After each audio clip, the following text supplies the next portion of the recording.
Il y a quelques heures, j'étais tout au fond là-bas derrière, au départ de mon deuxième triathlon que je vais vous raconter dans cette vidéo.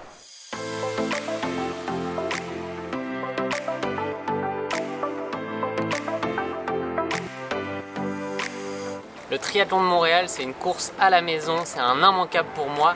Il y a tous les gens que je connais qui sont là sur le bord de la course et en plus il y avait ma famille ce jour-là pour me regarder.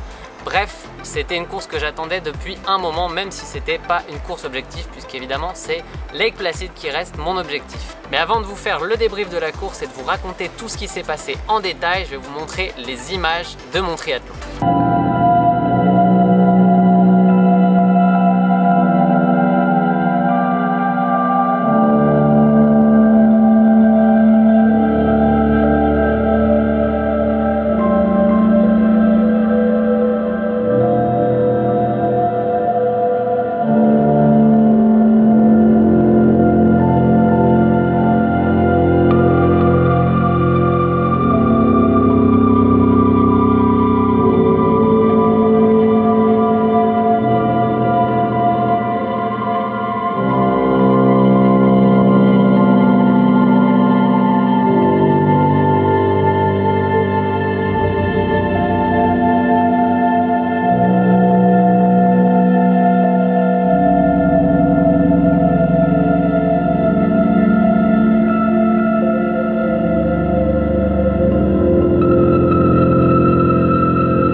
C'est cool. Je suis pas encore capable de faire un débrief, mais j'ai le sentiment que ça a bien été.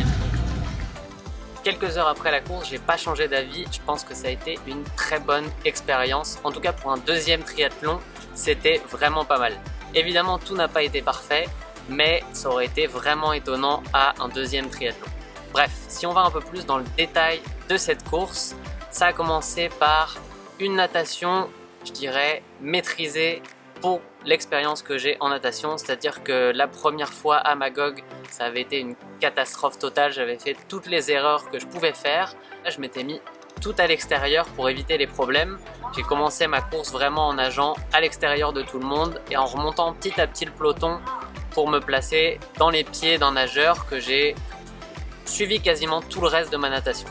Évidemment, ça n'a pas été aussi simple que ça parce qu'il y avait énormément de virages sur ce parcours. On faisait au final 2 boucles et demie, donc à chaque fois on passait autour des bouées. En plus, il y avait des nageurs plus lents qu'on devait dépasser car il y avait d'autres vagues qui étaient parties avant nous.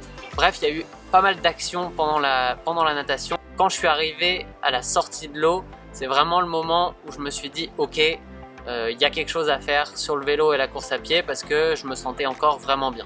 Évidemment, sur les images que vous avez pu voir avant, je titube un peu. Comme si j'étais bourré, je vais à droite, j'arrive pas à courir droit. Et ça, c'est vraiment l'effet, je pense, de la natation avec le mouvement qu'on imprime quand on nage. Au moment de la sortie, j'y arrivais juste pas à rester droit. Ensuite, une fois arrivé sur le parcours vélo, pas vraiment de surprise pour moi parce que c'est un parcours que j'avais déjà testé l'an passé quand j'ai fait le duathlon. C'est un parcours qui au final paraît facile sur le papier. C'est pas un parcours qui est extrêmement difficile, mais c'est assez traître parce qu'au final il y a 3 épingles au total et aussi 2 belles montées qui sont courtes mais sèches, donc qui prennent beaucoup d'énergie. Au final, 1 fois, 2 fois, 3 fois, ça passe bien, mais quand on a 8 tours à faire, c'est pas du tout la même histoire. De ce côté-là, ça s'est plutôt pas mal passé à ce moment-là.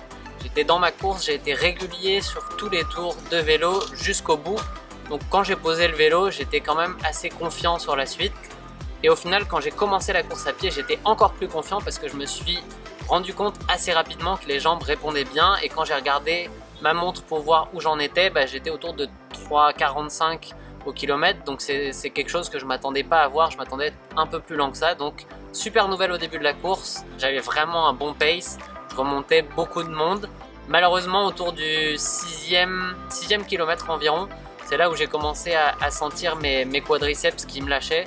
Donc j'ai eu des débuts de crampes. Donc à partir de là, plutôt que de risquer d'avoir des grosses crampes et de devoir m'arrêter, ce qui fait perdre énormément de temps, j'ai décidé de juste ralentir un peu le rythme, essayer d'avoir une foulée vraiment très relâchée et de contrôler ces crampes. J'étais quand même pas mal sur la retenue et un peu frustré parce que je sentais que j'avais l'énergie pour aller plus vite que ça. Et ça, c'est le gros point que je retiens de cette course, c'est que j'avais l'énergie. Je me suis vraiment alimenté correctement et j'avais la capacité de pousser fort sur la course à pied et c'est exactement ce que je veux faire quand je serai à Lake Placid sur le demi-Ironman.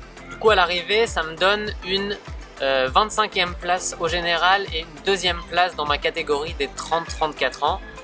Une place qui aurait pu être meilleure que ça si j'avais pas fait un tour de trop sur le vélo. Bon, j'ai des circonstances atténuantes parce que le parcours faisait un peu plus de 36 km au total pour 40 km annoncés au départ. Donc comme énormément de coureurs, ce que j'ai fait c'est que j'ai douté sur la distance que j'avais faite et plutôt que de prendre un tour de moins et donc d'être disqualifié, j'ai continué sur le circuit, j'ai fait un tour de plus.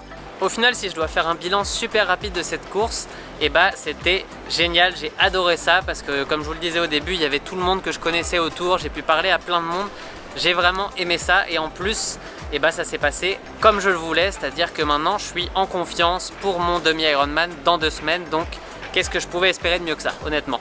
En parlant du demi-Ironman, je vous prépare plein d'autres vidéos en amont de ce demi-Ironman et évidemment on vous fera aussi le film de la course là-bas. Donc si vous voulez voir tout ça, abonnez-vous à la chaîne. Tout le contenu va arriver dans les prochaines semaines. Vous allez voir, ça va être vraiment top.